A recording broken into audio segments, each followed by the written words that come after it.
Saudara, kesorotan lainnya, Saudara, Komisi 3 DPR mengusulkan penghapusan perpajakan surat izin mengemudi, dan dalam rapat kerja bersama Korlantas Polri pada Rabu siang, anggota Komisi 3 Syarifuddin Suding menilai biaya yang dikeluarkan untuk perpanjangan membebani rakyat. Syarifuddin menyatakan perpanjangan SIM, STNK, dan TNKB cukup sekali dan berlaku seumur hidup agar tidak membebani masyarakat. Komisi 3 meminta agar perpanjangan SIM, STNK, dan TNKB kembali dikaji ulang oleh Korlantas Polri. Ini paparan yang mendapatkan kenyamanan, ya, tidak ada ini selembar SIM, ukurannya tidak seberapa, STNK juga tidak seberapa, tapi biayanya sangat luar biasa, ya kan begitu. Dan itu dibebankan kepada masyarakat. Dan saya minta dalam forum ini agar dikaji ulang.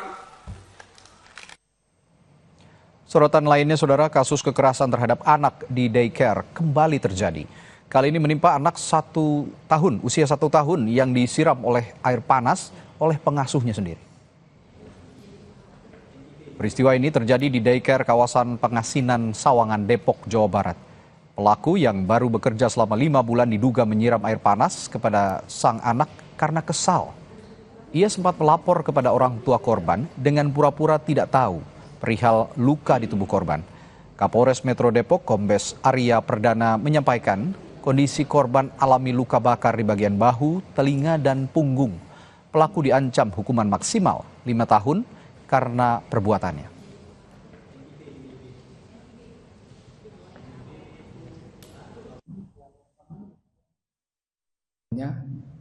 Termasuk tindakan yang mencederai anak kecil ya dengan luka berat, ini kita kenakan Undang-Undang Perlindungan Anak ya di pasal 80 ayat 1 dan ayat 2 dengan ancaman hukuman maksimal 5 tahun penjara.